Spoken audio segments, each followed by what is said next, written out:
Introducing Narc Kryptonite, my first video, and the subject is really why I'm doing this. I decided to get involved in making some content around the subject of Narcissistic Personality Disorder due to my own personal experiences, and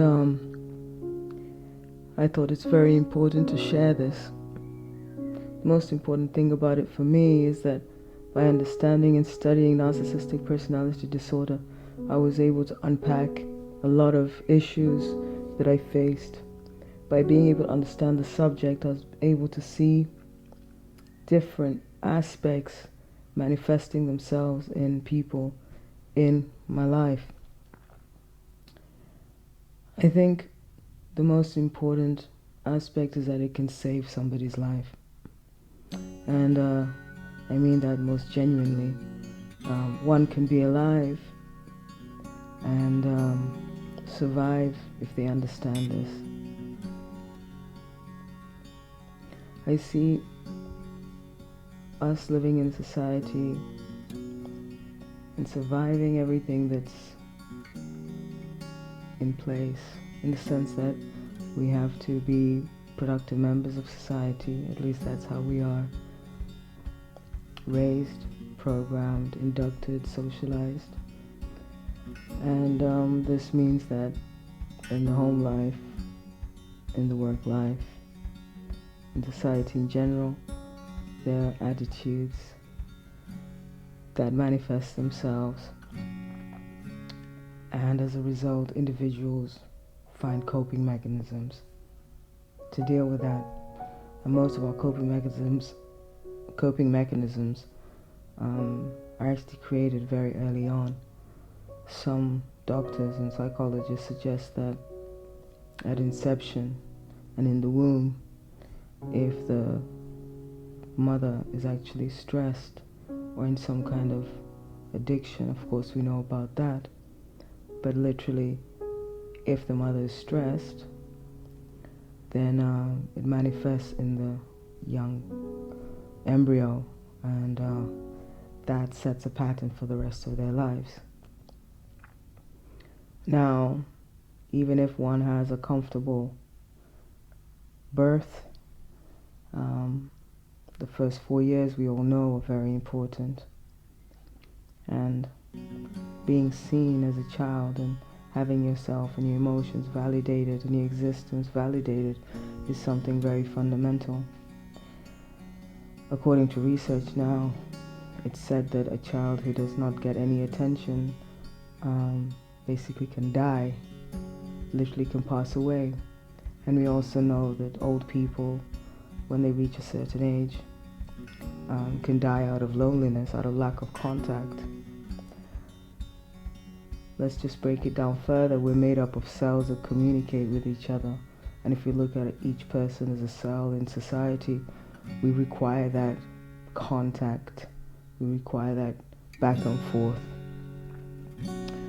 The old-fashioned way of being raised, at least in the British system, in a certain strata of society, is for children to be seen and not heard. And I actually think that's very detrimental for the growth of a child. If you're seen, that's step one, and not heard, you end up suppressing your emotions and your thoughts. The idea that a child is seen and not heard may have been implemented at the time for various reasons. It definitely doesn't work. I don't think it worked then. It definitely doesn't work now, in the age that we live in. That's 2019.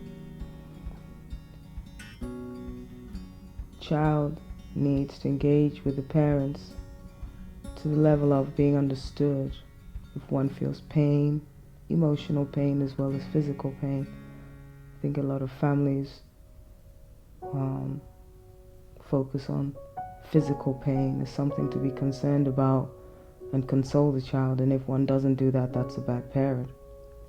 Emotional pain also requires that depth of concern, and if a child is unable to express their feeling of hurt, disappointment, anger, frustration, it's detrimental to them as adults. Definitely as teenagers, I think we all know and recognize that there are always children in the class who suffer from being unable to express themselves, and they're usually ostracized.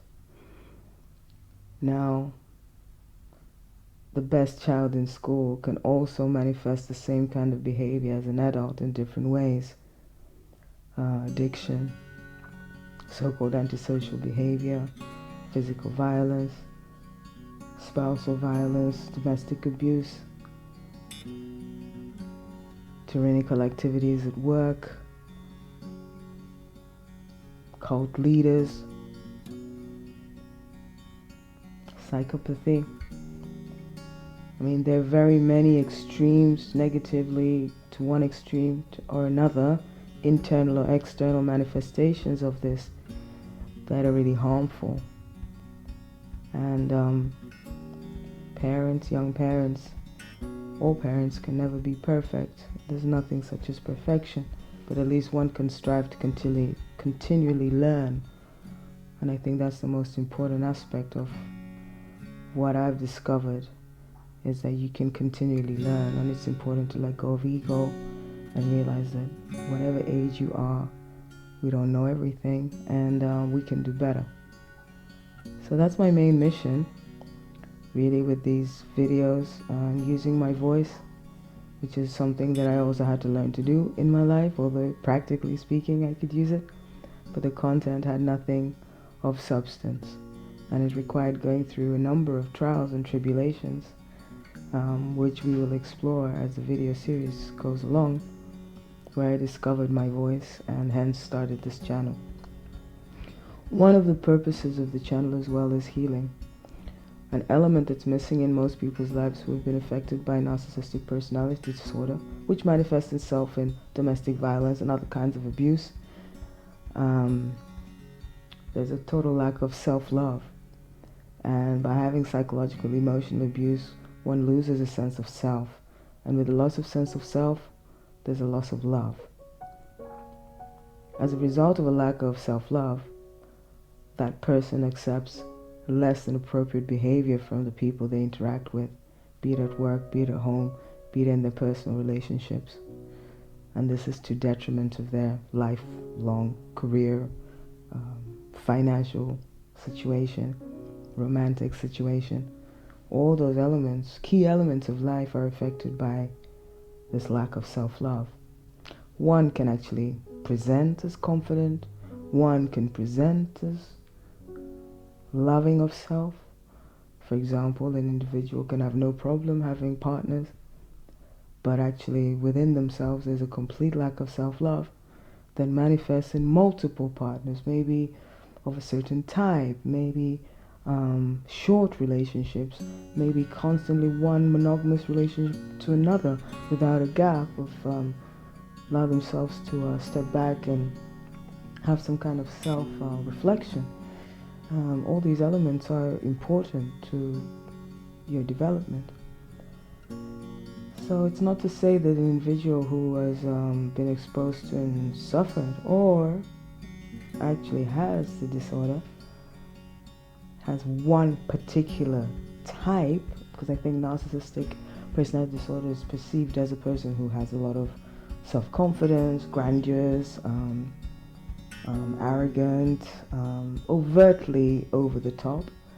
But in fact it's far more complex than that. There are individuals who appear very, very quiet, meek, shy, almost to the point of delicate, who in fact manifest in a covert way the total antithesis of that behavior: aggressive, violent,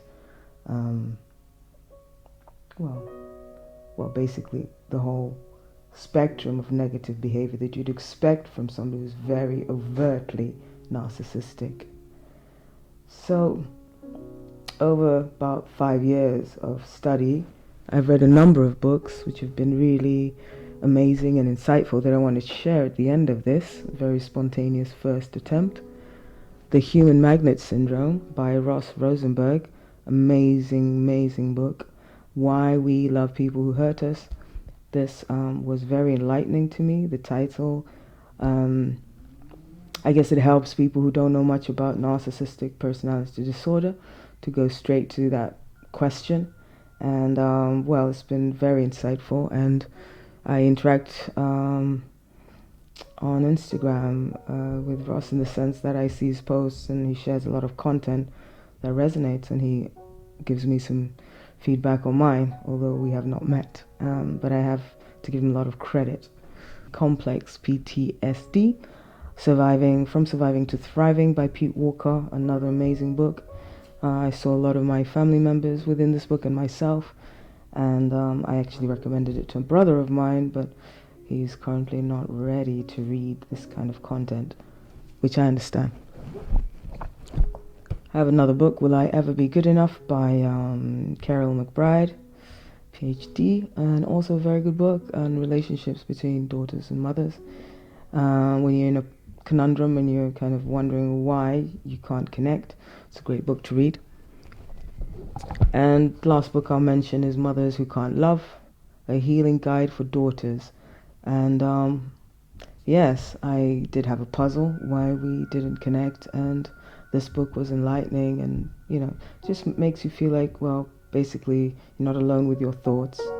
And the more I read on the subject, the more I was at ease with some of my thoughts and concerns, and it allows me to make better choices. That's the important thing about knowledge, and knowledge is becoming a controlled substance. So I would suggest, if this video has made you question the subject, read up on the books, or check out their content on social media, and yeah, just learn as much as you can. I'll be posting more videos, and please share this content with anybody you feel could benefit from this insight and the series that's to follow. Well, it's my first time, so let's see what happens, and feel free to comment as well. Thank you. Not Kryptonite, signing out.